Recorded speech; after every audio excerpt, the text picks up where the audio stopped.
नमस्कार, स्वागत है आप सभी का हमारे इस विशेष कार्यक्रम में। दर्शकों, लोकतंत्र में चुनाव का बहुत ही महत्वपूर्ण स्थान होता है। मतदाताओं को ये अवसर मिलता है कि वह अपनी इच्छा के अनुरूप अपने प्रतिनिधि का चयन कर सके। इस समय उत्तर प्रदेश राज्य के गोरखपुर जिले में सिविल कोर्ट बार एसोसिएशन का चुनाव संचालित हो रहा है। प्रत्याशी लगातार मतदाताओं से संपर्क कर रहे हैं। हम भी उनकी आवाज़ बनने का प्रयास कर रहे हैं, उनके मतदाताओं तक पहुँचने का प्रयास कर रहे हैं। इस समय हमारे साथ बातचीत करने के लिए मंत्री पद के प्रत्याशी अमित कुमार त्रिवेदी जी हैं। अमित कुमार त्रिवेदी जी से मैं बात करूंगा और जानूंगा कि उनकी क्या है कार्य योजना, किस तरह से वो अधिवक्ताओं की आवाज़ बनेंगे। तो अमित जी, आपका हमारे कार्यक्रम में स्वागत है। अमित जी ये बताइए, आप जो है मंत्री पद का चुनाव लड़ रहे हैं, क्या लगता है आपको कि कचहरी में जो मूलभूत सुविधाएं जो होनी चाहिए वो आज भी उसकी सुविधा अधिवक्ताओं को नहीं मिल पाती है? यदि आपको अधिवक्ता मतदाता अवसर देता है और आप सदन में जाते हैं तो किस तरह से प्रमुखता के साथ उन मूलभूत समस्याओं को आप दूर करने का प्रयास करेंगे? क्या कहेंगे आप? समस्याएं बहुत सारी हैं, लेकिन जो मूलभूत समस्याएं हैं उसमें सबसे पहली तो एक तो शौचालय सीमित मात्रा में, जिसमें महिला शौचालय तो है ही नहीं, उसकी वजह से काफ़ी दिक्कतों का सामना करना पड़ता है। चुनाव मैं आज लड़ रहा हूँ, लेकिन 2022 में ऐसी ही परिस्थितियाँ मेरे सामने आई तो सिविल कोर्ट कैंपस में मैंने 3-4 वॉश बेसिन पाइपलाइन वो करवा करके कई जगह व्यवस्था करवाई। फिर जो बाहर का शौचालय था उसकी व्यवस्था जीर्ण शीर्ण थी, उसमें मैंने लाइट वगैरह, एग्जॉस्ट फैन और यूरिनल वगैरह सही कराया उसी समय। उसके बाद दूसरी व्यवस्था ये है कि जो अपने कोर्ट कैंपस में कोर्ट के जो यूरिनल और टॉयलेट है वो उनके विभाग जो है उनकी तरफ कतई ध्यान नहीं देता है। और जिला जज महोदय से या जो संबंधित अधिकारी हैं या नजारत इंचार्ज महोदय हैं उनसे बात करके कि कम से कम जो व्यवस्था है उसकी साफ सफाई तो उचित तरीके से हो, बिल्कुल। उसको लोग प्रयोग कर पाए। एक चीज़ भाई। दूसरी चीज़ ये है कि जो हमारे युवा अधिवक्ता हैं उनको एक उचित स्टाइपेंड की व्यवस्था होनी चाहिए।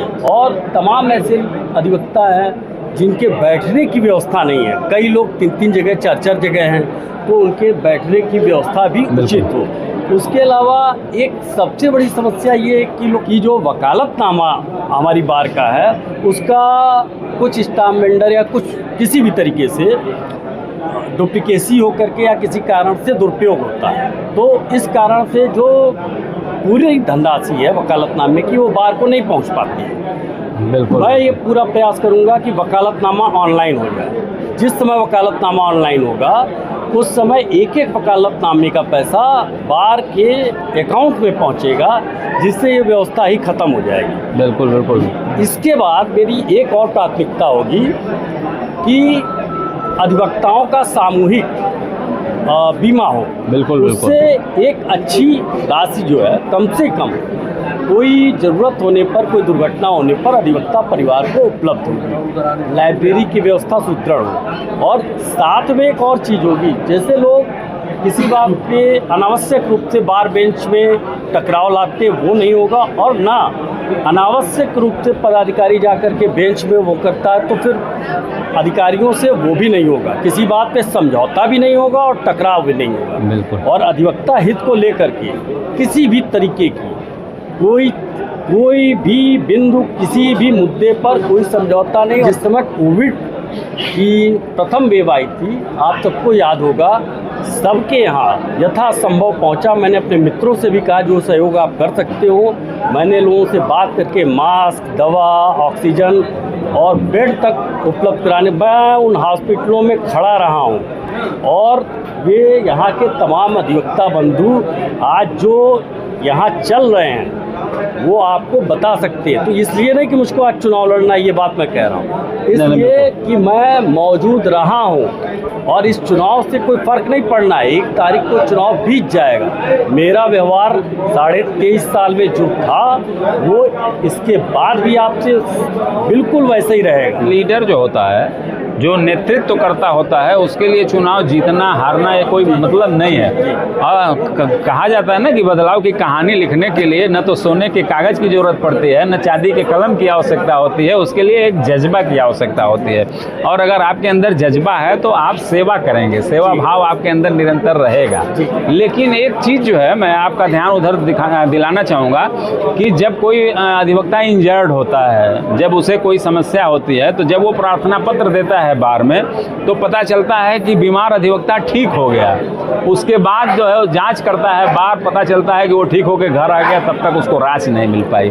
तो किसी भी प्रकार का जो प्रार्थना पत्र बार में दिया जाता है उसका त्वरित निस्तारण हो। तो इस संबंध में जो आपकी सोच है वो क्या है, क्या बताएंगे? मेरे हिसाब से जैसे ही कोई प्रार्थना पत्र किसी भी अधिवक्ता बंधु का आता है कि चाहे वो इंजर्ड है या वो किसी भी स्थिति में अगर वो बीमार है, किसका 50% आप तुरंत उसको रिलीज़ कीजिए और 12 घंटे या 14 घंटे के अंदर आप जैसे भी उसको संतुष्ट होना चाहते हैं उसको संतुष्ट करके शेष धनराशि भी उसको अवमुक्त करें। मतलब एक अंतरिम राहत राशि तुरंत दे दी जानी चाहिए, उसके बाद प्रार्थना पत्र पर आप विचार करिए। उसके बाद बहुत सुंदर आपकी कार्य योजना है।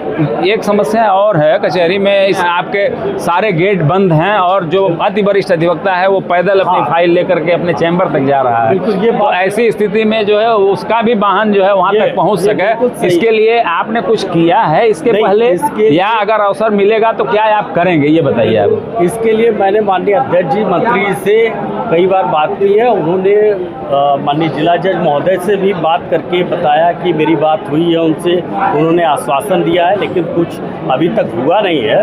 कई वरिष्ठ अधिवक्तागण को तो मैंने देखा ही है।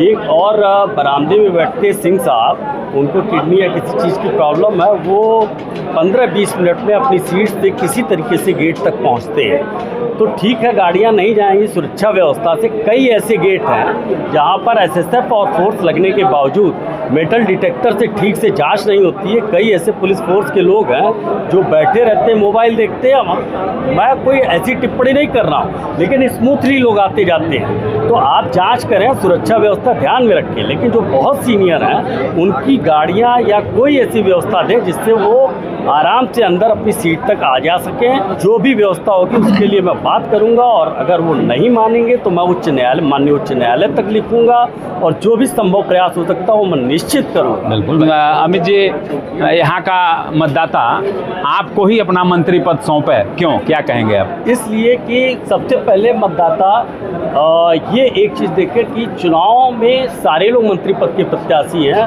उनको एक चीज़ देखनी है सबसे पहले कि वर्तमान परिदृश्य में जितने प्रत्याशी हैं उनका वर्षों से जो व्यवहार है उसका आकलन करें, उनकी ईमानदारी और उनकी छवि का आकलन करें, वर्तमान परिदृश्य में वो किस किस तरीके के कार्य कर रहे हैं इस चुनाव के दौरान, और मुझको देखें। उसके बाद मेरे स्वभाव को देखते हुए और पूर्व में मेरा व्यवहार कैसा रहा है, और आगे उनको यदि लगता है कि मैं ईमानदार रहा हूं और मैं आगे भी उनके लिए अच्छा खरा उतरूंगा उनकी उम्मीद पे, तो निश्चित ही वो मुझको अपना वोट करें और मुझे विजयी करें। बहुत सुंदर। अमित जी, बिल्कुल चुनाव एकदम सिर पर है, 1 तारीख को मतदान होना है और आप लगातार मतदाताओं से आप लोग संपर्क कर रहे हैं, प्रचार अभियान आपका चल रहा है। आपका एक एक पल बहुत ही महत्वपूर्ण है, तो आप इतने महत्वपूर्ण समय से कुछ समय हमारे लिए आप निकाले और आप यहाँ आए और अपने मतदाताओं को आपने अपनी कार्य योजनाओं से अवगत कराया, इसके लिए आपको बहुत बहुत धन्यवाद। आपको भी धन्यवाद और सारे मतदाताओं को धन्यवाद। आपकी वजह से कम सारे लोगों तक मैं पहुँच पाया। आप सबका मैं हृदय से धन्यवाद देता हूँ।